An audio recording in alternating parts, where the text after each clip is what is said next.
Hello, beautiful people. Welcome back to the DVU Sports Podcast. I'm Rudy. I'm back here with Hef. What's going on?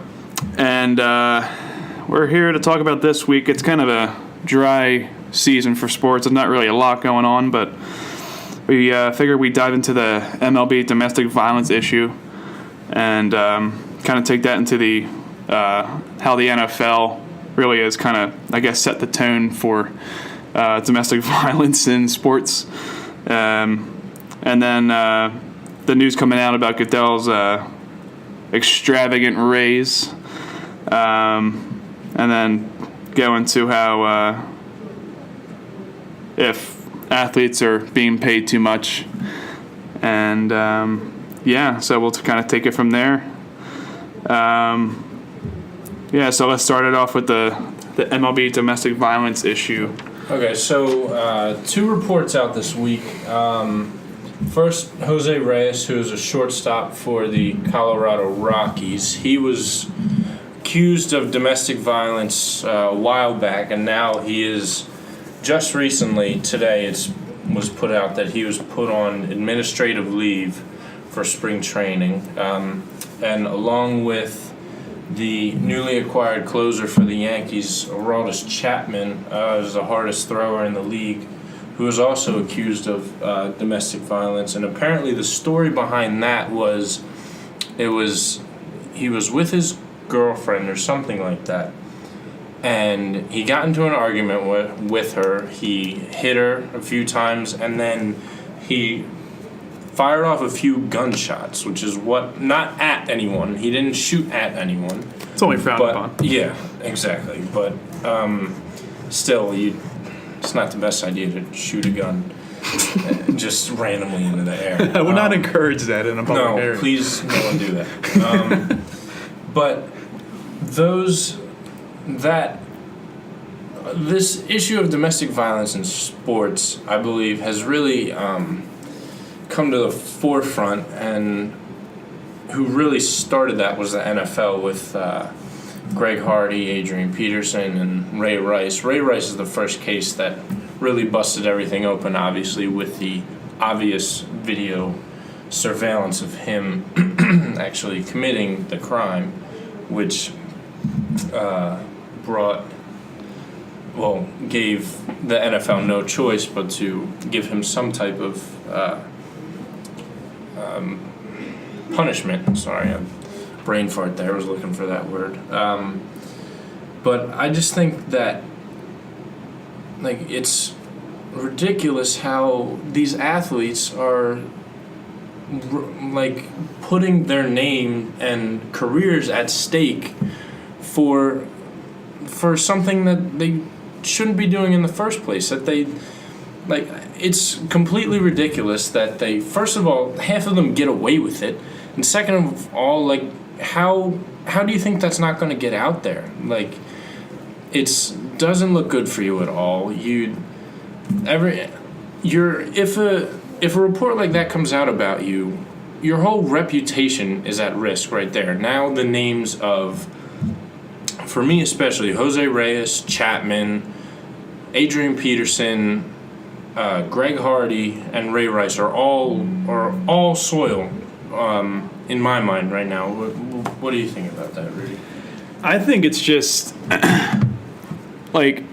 it's almost become an epidemic in sports, but almost in reality, it's really it's just an underlying issue in America in general, because domestic violence is just one of those things that gets swept under the rug in society, and nobody really likes to talk about it because it's such a touchy issue. And as bad as it sounds, these types of things that happen in the sports, it's kind of bringing the issue of domestic violence to the forefront, and now people are beginning to talk about it. Now it's becoming a bigger issue, and I think people are they're trying to find ways to try and stop these things from happening, and it's just as bad. Like I said, as bad as it sounds, it's almost benefiting. It's bringing more attention to the problem, and I think hopefully we'll find ways to kind of get rid of this thing in society, because it's just terrible. And Yeah, get it. But I believe, wasn't there a commercial at the Super Bowl for domestic violence or something like that? That now the NFL is really trying to do something about it because they because they had so many instances of it. But in certain cases, I don't know if the NFL really handled them too well, especially in Greg Hardy's case. Like, he shouldn't have been on the field at all this year. No. Especially that the pictures that came out.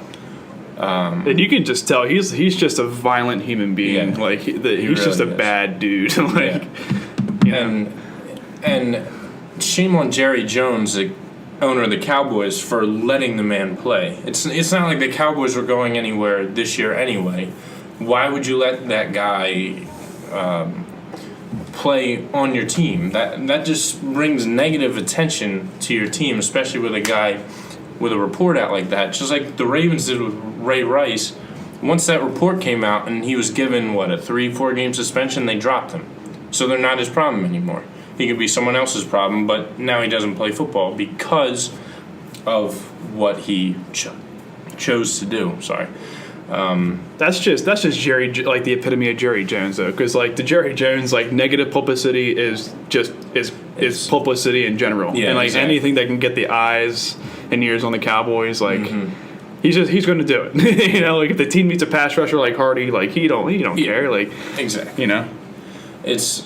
It's really ridiculous, and unfortunately, I think that this happens a lot more than any of us see, because especially with athletes, they have their $1 million contracts or whatever, and they can just easily give the person that they beat a nice little hunk of cash to keep their mouth shut, so their reputation stays the same on the field, and no one really thinks about what they do off the field, which is really unfortunate, because the person who this is being done to should go to authorities and put a stop to it right away, because it's not all about just the athlete's life. It's about everyone. It's about everyone individually. You can't have general well-being. Yeah, exactly. You can't have, even though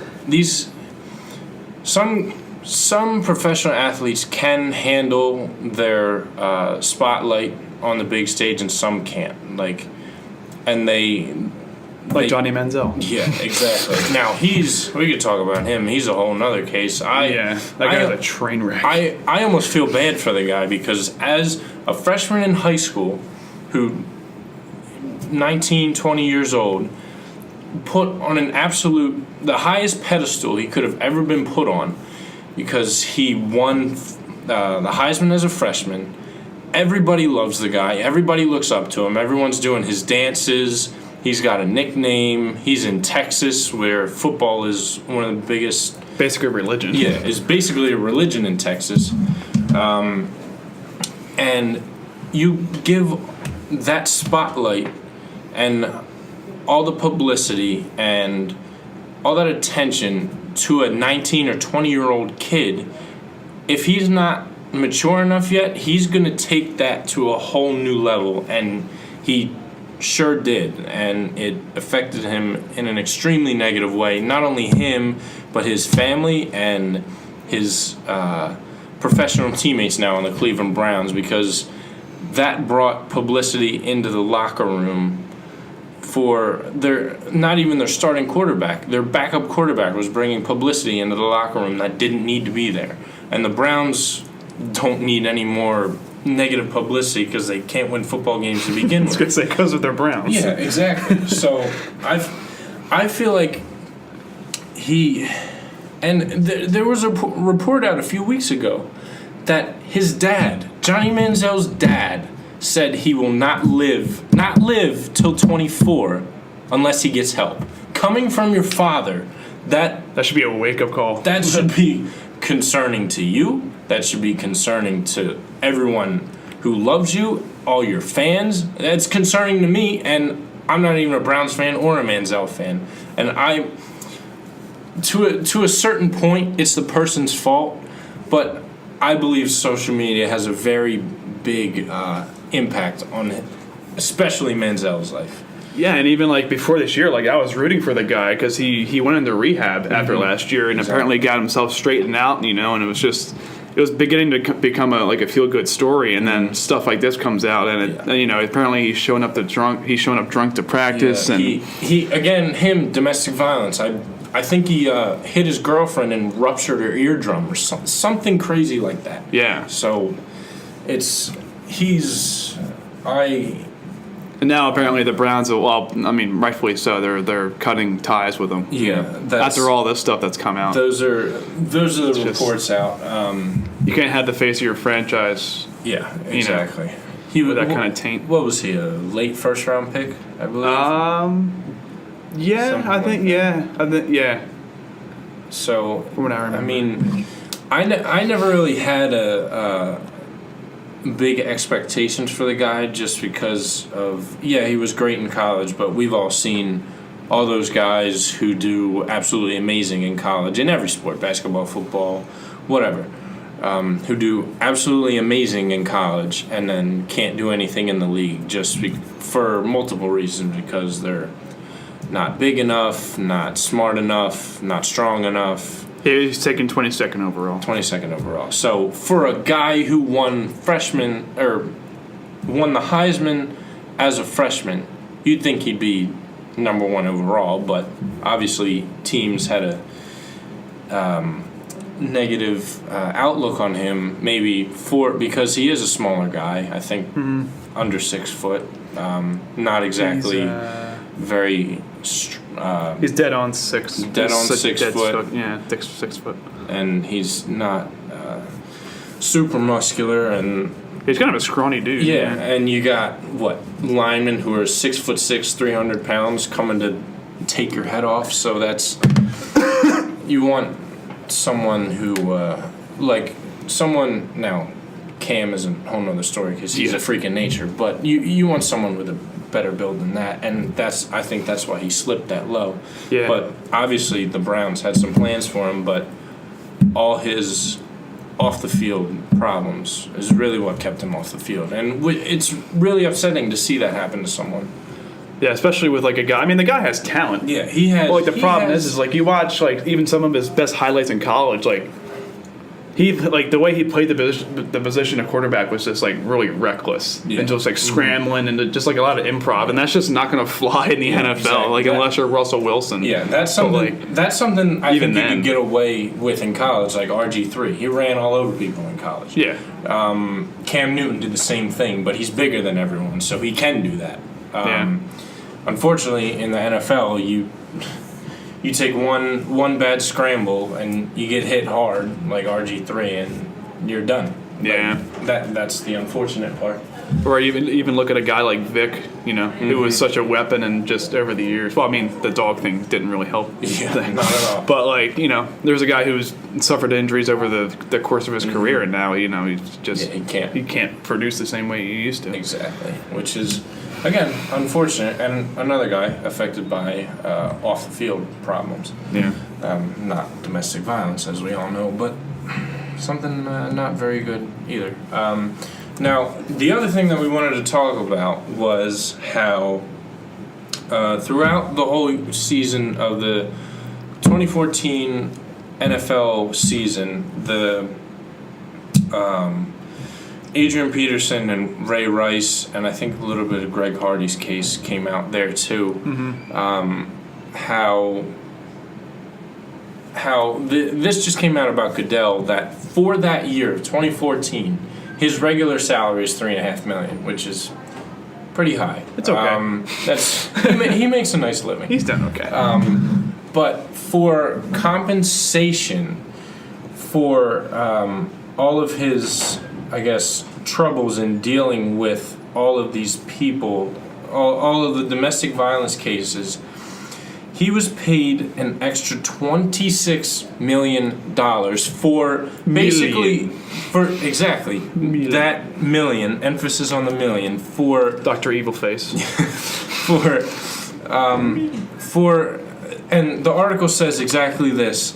He came under intense scrutiny for handling the cases of Ray Rice, Greg Hardy, and Adrian Peterson.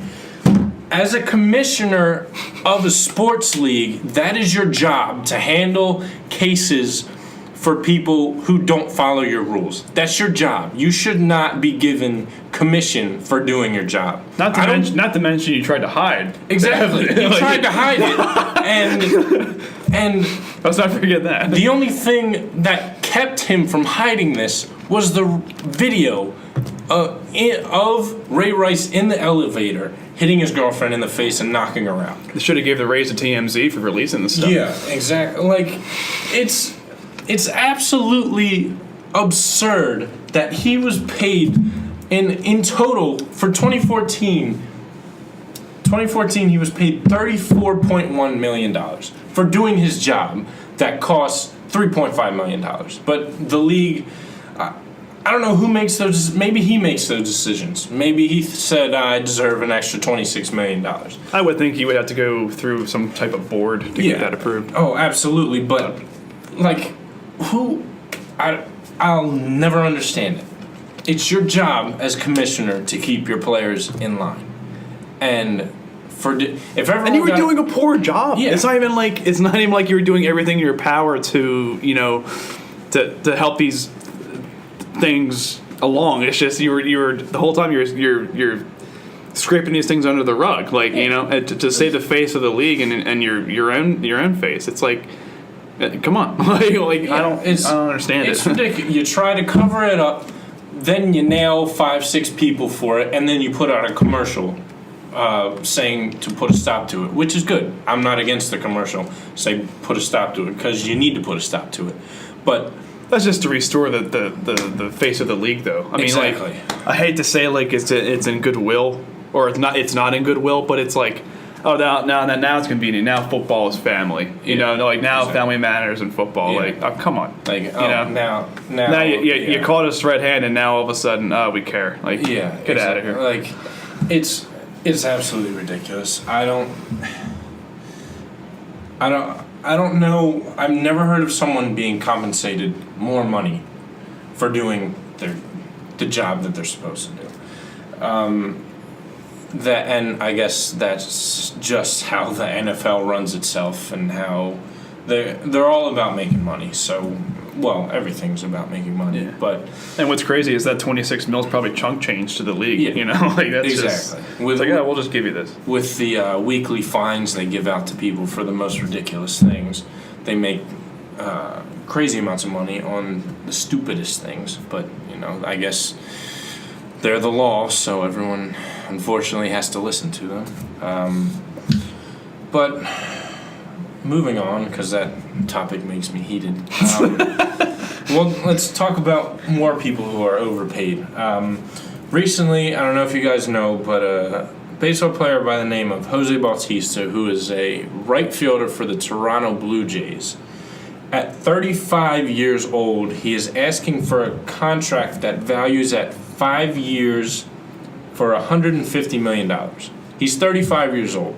And in baseball, you start to go, I wouldn't say downhill, but level out, I guess. Yeah, you level out at 30 years old, and your career peaks in your late 20s. That's not the case for everybody, like people like Randy Johnson and mostly pitchers like that. But and that's almost the case in every sport. Yeah. And then you have your exceptions like Peyton Manning and Tom Brady, who were, Brady's just ageless. Exactly. But generally across the board, usually high 20s that's your prime. That is okay. We understand. Like, the guy wants a lot of money. There have been much bigger contracts given out. So, but the issue here is he's 35 years old. If he was 30 and asking for this contract, it wouldn't be that big of a shakeup. But since he's 35, even then I'd be you're paying the guy for $30 million at 40 years old. That's not typically something GMs do. And unless you're Ruben Amar. Yeah.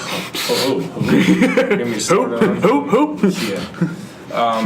He's actually going to be the first base coach for the Boston Red Sox. Yeah, I saw that. I don't understand that transition at all. I don't know. I mean, he's a baseball guy, so I guess they trust him with what he's doing. So It's scary. hey, as long as he's with the Red Sox, I could care less because they're not going to win anyway. So Did you see that video of him dancing on the stage with the rest of the coaches? He looks like Katy Perry's left shark. You got to look it up. It's hilarious. All right. Well, He does like this.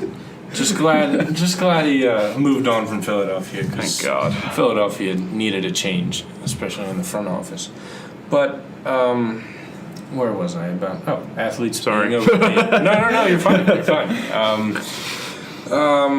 So basically, the issue that I had with Bautista asking for this much money is he's on a championship caliber team who was in the World Series last year, who have a lot of players on the team that could potentially want a contract like this or even more because of him, Josh Donaldson, the reigning MVP of the American League, Edwin Encarnacion, who hits 40 home runs a year.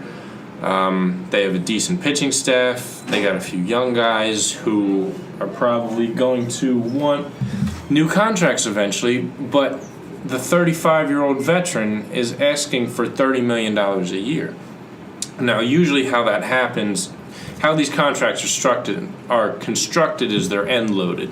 So he's not going to make $35 million every year. He'll make 15 first year, maybe 18 the next year, and it'll just keep climbing. But I just don't understand why he would ask for this much money, because obviously if he takes less money, then they'll be able to bring in more guys to be able to go back to the World Series and maybe win it the next year.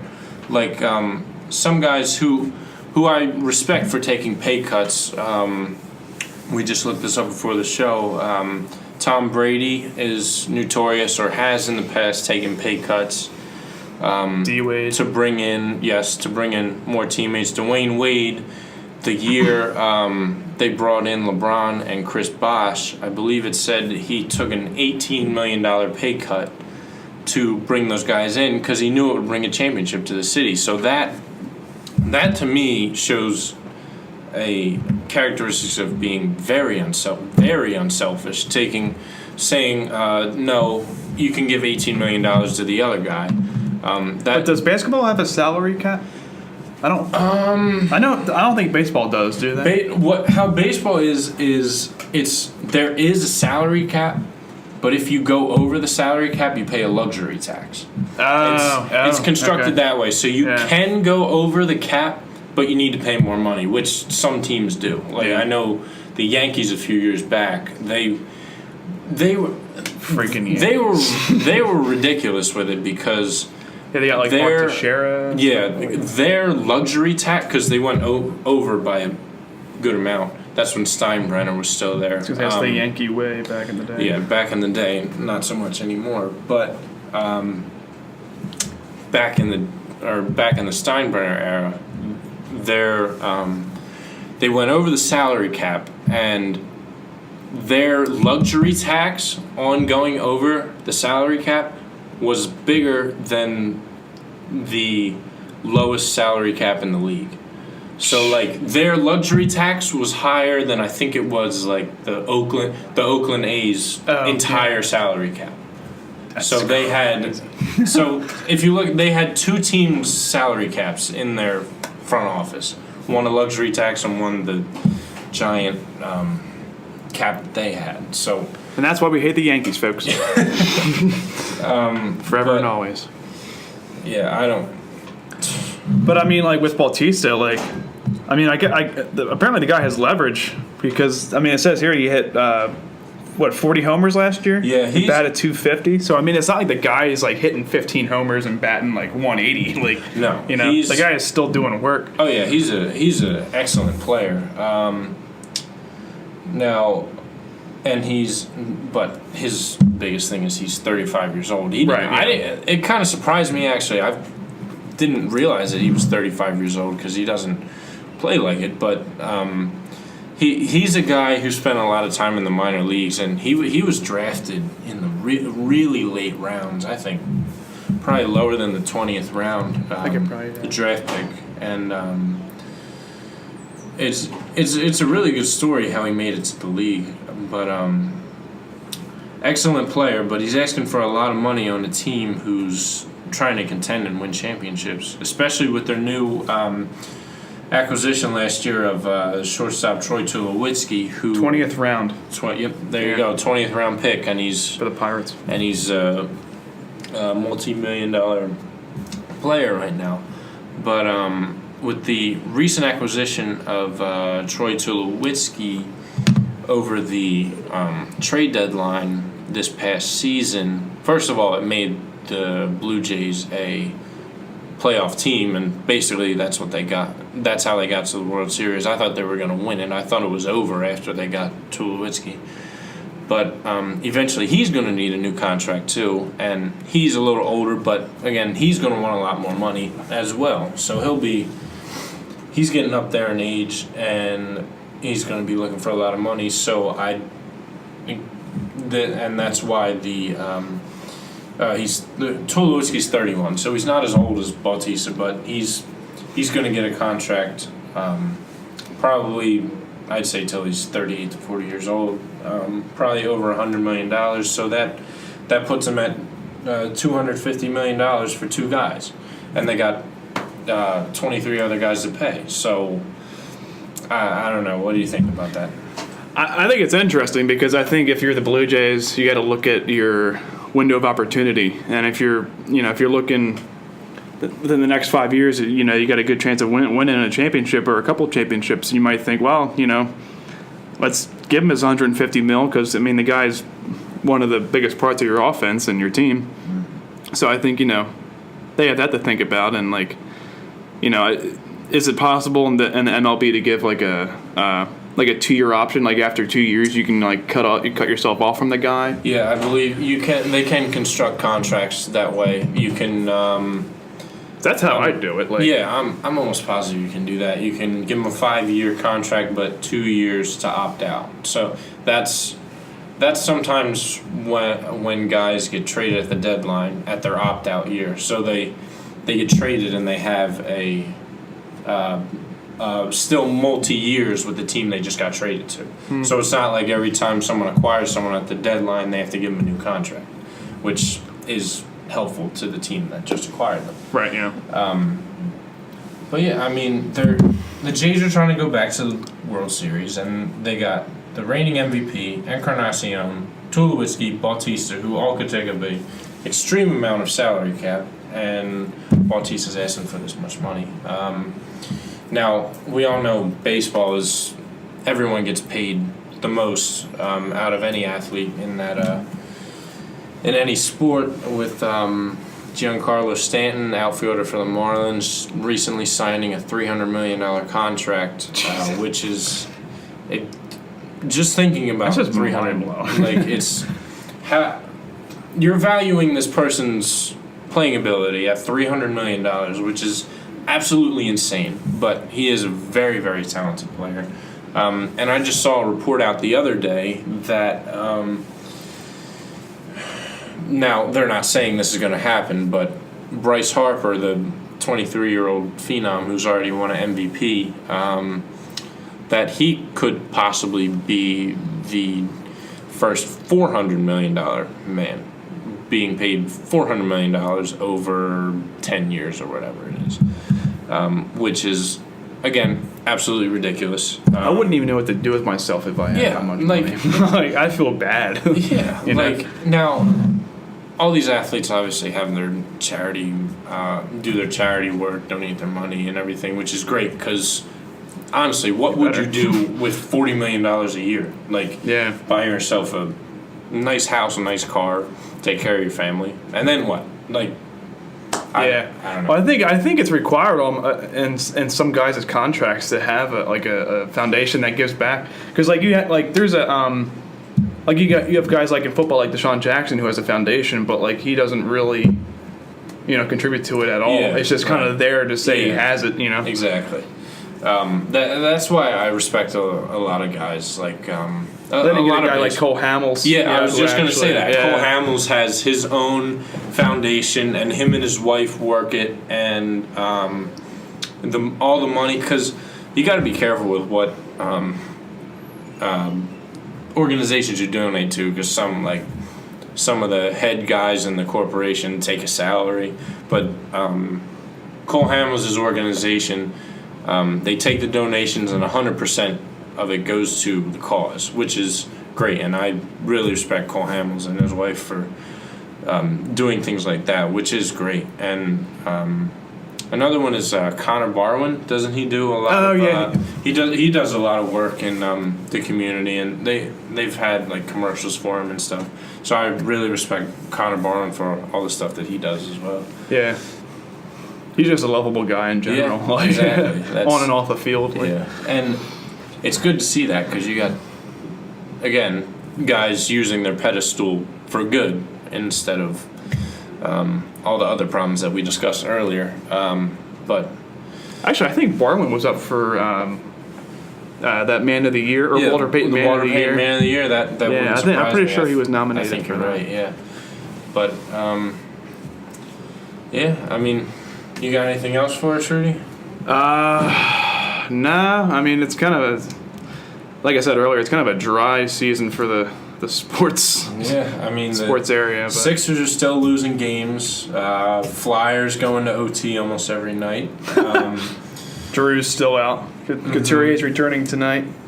The Sixers are we're hearing all this news about trade proposals that just keep getting knocked away because of this, that, and the other thing. Almost trading Okafor. Almost, yeah. Which would have just... I just would have quit. Yeah, that's why. Sorry, Hinkie. Because right when Okafor got signed or got picked, I was like, I really want an Okafor jersey. I'm gonna go all out because he's gonna be our guy. And then I'm like, you can't trust Hinkie, because I thought. I mean, you can trust him because whatever he's doing, he's got a master plan. One can only hope, at least. Yeah, exactly. But, like, I thought he would keep a guy like Michael Carter-Williams. He's in Milwaukee. So... I think he got benched, didn't he? I think he got did, benched. Honestly, yeah. I don't know, because he's a good player, but... A lot of turnovers. Yeah. And there was just something released today. They were trying to trade Stauskas, Ish Smith, and a first-round pick for some guy, Schroeder or something from Atlanta. And I was like, first of all, I think Schroeder's a half-decent player. But is he worth the Sixers just make you want to bang your head against the wall. It's so frustrating. Because you just want to... Because you want to win. Yeah, exactly. Like, ticket I prices... don't want to win 8 games a year and called, ticket prices are low. That's great and everything, but I want to see them win games. Like, and just trading away person after. Like, what does a guy have to do to not get traded? Like, I don't. Okafor's putting up great numbers, and I've heard rumors of him not wanting to get traded, but Hinkie trying to trade him. Now the thing is, they got Embiid, Noel, and Okafor. That's 3 big men. Embiid, who has yet to play. Yeah, Embiid, who has, hopefully the reports out are he's in rehab now and he's going to start to play and he'll be ready for next season. But I don't see how them 3. It would be nice to see them 3 play together, but. Well, I mean, they're already having trouble fitting Okafor and Noel on the floor together. Yeah, exactly. Can you imagine a third guy in Embiid being it? Right. That's why. I don't know, people say we should trade Noel, keep Embiid and Okafor, trade Okafor, keep Embiid and Noel, because Noel is like a stretch 4. Embiid, I think, is more of a true 4, and Okafor is a true 4-5 guy. So, because Okafor can't shoot. Noel's athletic. Embiid, from what I remember of watching him play at Kansas, he was more of a strong big man, and he's bulked up in weight. He's gained weight. I've seen recent pictures of him. He's really been hitting the weight room, which I sure hope he has been, because he doesn't have a lot of time. I hope he's not skipping leg day. Yeah. Oh God. There we go. Him and that freaking foot, man. That 2 years for now. the thing that worried me about Embiid coming in was that foot injury that he had has ended NBA centers' careers, completely. So, I mean, I don't know. Shout out to Greg Oden. Yeah. Oh my God. That guy, Where you at, man? I feel bad for that guy. And I feel bad for the Trailblazers who picked him over Kevin Durant. Yeah. That's going to haunt their nightmares. It went Oden, Durant. Bust, greatest player in the league. Or debate. Yeah. I don't want to get into that. But yeah, I was going to say. One of. There's a guy named Chef Curry who's got a nice argument to go against that. We'll just leave it at that. Maybe save that for next week. Chef Curry. He's something else. But Eagles, they haven't really made the news. Malcolm Jenkins just got re-signed to a 5-year deal. And again, like I mentioned on last week's show, that I said that the signing of all these guys right in a row really showed me that they want to play in Philadelphia. The report out about Malcolm Jenkins was he was pushing his agent to get him to re-sign with the Eagles. Mm-hmm. So that's great to hear. And I really like Malcolm Jenkins in the secondary because he's a great player. So team leader, too. Yeah, absolutely. So it's great to hear that from a fan perspective, like I said last week. But other than that, I think that's all she wrote. Yeah, we're gonna have to wait it out and get some actual news. Spring training is starting up real soon, so there'll be a lot more baseball news. NFL Combine's coming up this weekend or next weekend, I think. I think it's this weekend. Might be. You know what? No, it is this weekend. Yeah, this weekend. NBA season. Warriors just got their 50th win, so quickest team to 50 wins in NBA history. Yeah, that's their Chef Curry. Yeah, they're gonna run away with it. If they don't win the championship, that's probably the biggest crime in the history of humanity. Yeah, I'll be surprised. Aside from the 08 Patriots. Or 07 Patriots, whatever it was. Mm-hmm. I'll be very surprised if they don't win. But NBA season's winding down. College baseball. Nova's still number one. Get your brackets ready. Yeah. Oh man, that's going to be something this year. Yeah. As we get closer to the March Madness time, we'll throw in more basketball input. But as of right now, I don't really have anything because it's just such a mess that I don't even know where to begin. I'm just excited. There might be 2 Philly teams in Temple and Temple and Nova. I don't know how LaSalle's doing this year, but I haven't heard any buzz around them. I haven't heard really anything from them. But I think Temple was guaranteed a tournament spot, and Nova, obviously being the number 1 seed, even if they're not number 1, they'll still be in the tournament. I just hope they don't choke again. Yeah, like they do. Give Philly something, man. Yeah. It's been terrible. Something. It's been an awful year for us in sports. So maybe been a few years. the hometown college team can bring some kind of hope for us. But I don't think we've had a playoff win since what, 08, 09? Yeah, 09, because made it back to the series in 09. And lost in 10 and in the... Mm-hmm. It's been a few years. The Sixers haven't done anything. Nope, as we all know. The Flyers. Because they made the playoffs a couple years ago and then they lost in the first round. Yeah. So we're just hoping for the best. It's been a little bit. We're just hoping for the best here. But the March Madness, spring training, probably more NFL news, Eagles news to come. So we'll have a lot more material for you as the weeks progress. So that's all we got. All right. Well, thanks, guys. Thanks again for listening in. See you next week.